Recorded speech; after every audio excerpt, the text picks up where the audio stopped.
Se você acompanha os noticiários, deve ter visto que hoje a Rússia invadiu a Ucrânia, começando um confronto entre os países. Quem explica mais sobre isso pra gente é o historiador Gilson Aguiar. Tudo bem, Gilson? Tudo bem, Helene. Antes de mais nada, muito obrigado pelo convite. Uma honra estar aqui com você de novo. Eu que agradeço. Gilson, a gente começou esse dia, então, com uma notícia triste, né? Que é uma coisa que ninguém queria. Vamos começar contando pro pessoal como é que surgiu aí essa relação, da onde que vem isso tudo? Bom, se a gente pensar a Ucrânia e a Rússia, né, é uma relação que a gente vai remontar à época medieval, na formação de uma série de feudos na Europa Oriental, que a gente conhece muito pouco a Europa Oriental, a gente conhece mais a badalada Europa Ocidental, né? França, Itália, Alemanha, Espanha, a gente conhece aquela Europa que de certa forma tem uma relação mais próxima com a gente, Portugal, Inglaterra. Mas quando você pensa no leste europeu, o leste europeu é formado por nações de grande extensão, grandes extensões de terra, com uma população um pouco menor. E os feudos no leste europeu são formados por grandes incursões de povos. Então, assim, eu vou brincar aqui com você, né? É meio que o samba do crioulo doido. Né? Todo mundo já passou pelo leste europeu, tem uma série de migrações e remigrações. E a Ucrânia nasceu, inclusive a capital Kiev, foi o grande centro comercial e mercantil no mundo medieval, de um povo viking que vai fazer uma expansão territorial até a Rússia, né? Tanto é que você tinha um império chamado a Rússia de Kiev. A Rússia, de certa forma, a cultura russa, a língua russa nasceu em Kiev. Então, quando o Putin, o presidente russo, fala, olha, a Ucrânia já foi Rússia, ou a Rússia é a Ucrânia, os dois países se misturam, quer justificar a invasão, ele remonta um pouco a essa história, mas que não dá para levar ela muito a sério, porque aí é claro que os dois países têm uma formação lá medieval juntas, mas ao longo da história eles tiveram processos migratórios separados, as duas nações se consolidaram de forma separada, e aí você tem que levar em consideração a formação da União Soviética, a Revolução Socialista, a grande União Soviética, que praticamente envolveu num anel de relações econômicas, políticas e militares o leste europeu, que aí envolvia a Polônia, as distintas Tchecoslováquia e Iugoslávia, mas envolvia também a Ucrânia, a Letônia, Estônia, Lituânia, nações que hoje estão separadas. Então, a grande União Soviética é um território imenso, com vários aliados, né, como poloneses, tchecos, iugoslavos, e esse grupo de países formaram o que a gente chama de Pacto de Varsóvia na década de 50, países, inclusive, que tinha a Alemanha Oriental, e a Ucrânia fazia parte da União Soviética. A Ucrânia nem era separada da União Soviética, era uma extensão da União Soviética. E quando a União Soviética se desmantelou, a partir de 1985 já deu sinais disso, em 1989 tivemos a queda do Muro de Berlim, e em 91 a Ucrânia conquistou sua independência, esses países se separaram. E eles começaram a tomar vida própria, como ex-aliados da União Soviética também. E aí, para a gente entender um pouco esse conflito, a Rússia, né, que virou a ex-União Soviética, a Rússia que era a grande parte da ex-União Soviética, a Rússia foi perdendo força e influência sobre esses países. Muitos desses países que eram aliados da União Soviética, no Pacto de Varsóvia, acabaram tomando um caminho diferente, se aliando do lado ocidental da OTAN, que é a Organização do Tratado do Atlântico Norte, que é a grande rival do Pacto de Varsóvia. E aí a Rússia foi percebendo que os Estados Unidos, assim como os países da OTAN, foram montando bases militares na Polônia, por exemplo. Pô, vizinho, ali no canto, né?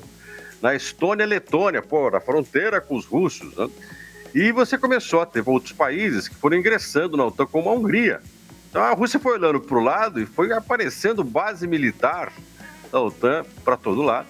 E havia um compromisso quando a União Soviética desapareceu nas negociações da redução das armas nucleares, né, que a gente chama de desmilitarização, na década de 1980 e 90, dos Estados Unidos e os países da OTAN desfazerem a OTAN. E a União Soviética deveria desfazer o Pacto de Varsóvia. Os soviéticos desfizeram o Pacto de Varsóvia, mas os americanos não desfizeram a OTAN, não. A OTAN aumentou, inclusive, o número de países também. Então, o Putin fala o seguinte, olha, eu não posso ficar olhando para o outro lado da minha cerca e ver um tanque da OTAN apontando para o meu território. Quer dizer, eu tenho que começar a mostrar força. Então o Putin já está cantando a bola da Ucrânia faz um bom tempo, né? Tanto na Crimeia, que era um território que os dois disputaram, se não me engano, em 2014, 2015, e os russos invadiram a Crimeia. E aí você tem, já com um planejamento muito bem elaborado pelos russos, a invasão da Ucrânia. Então já era esperado. O problema é que o presidente da Ucrânia, o Volodymyr Zelensky, né, Ele não acreditava muito que isso ia acontecer diante das relações que ele estava estabelecendo, né, com os países do Ocidente, com a França, a Alemanha, Estados Unidos. Mas o Putin, contrariando a tudo e a todos, mas muito bem pensado, né, tomou em ação e invadiu a Ucrânia. Todo mundo esperava que fosse só um treinamento militar, aquela coisa, né, de dois caras dizendo que vão brigar, eu vou te bater, me segura senão eu te bato. Virou um eu te bato mesmo. Isso aconteceu e agora a gente está nesse clima de tensão.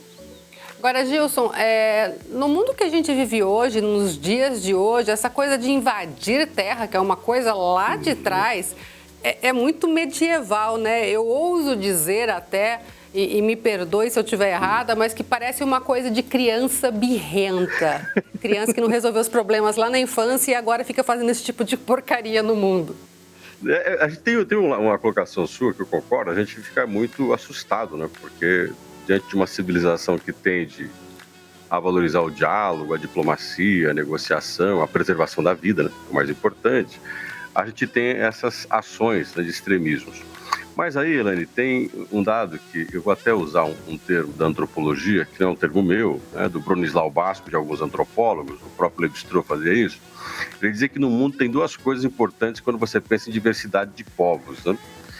Eles até comparavam a brasilização, né? Que o Brasil é um país feito de imigrantes, de vários povos, que vivem aqui com uma certa harmonia ou com uma certa convivência mais tranquila.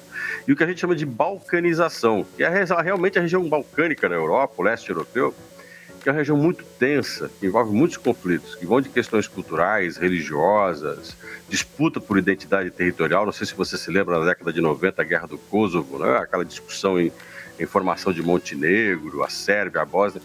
Então, é uma coisa diferente quando a gente pensa em relação de convivência, né? Essa convivência que a gente tem da diversidade, que a gente prega, luta para isso e deve se encaminhar para isso, em alguns lugares isso beira o quase impossível, né? Ou ao extremo.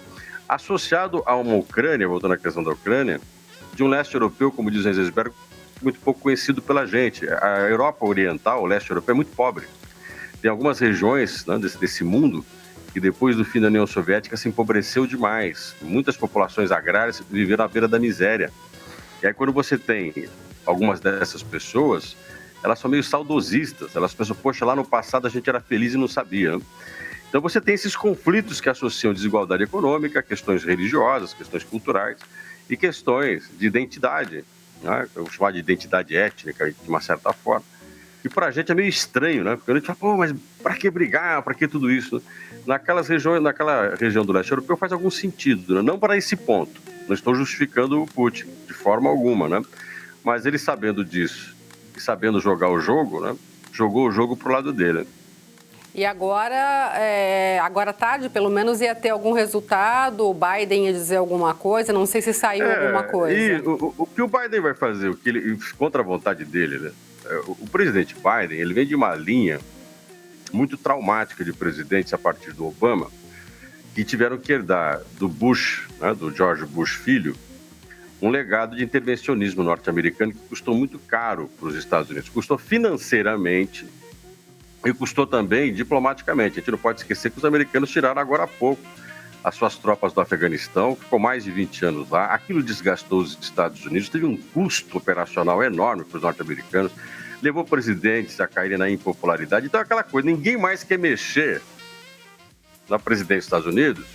O próprio Trump, que era oposição ao Biden, não queria mexer com isso, é o vespeiro, de querer colocar tropa em algum lugar, querer comprar briga no exterior, ninguém mais queria isso. Então, quando acontece a retirada das tropas americanas do Afeganistão, é aquele alívio, né?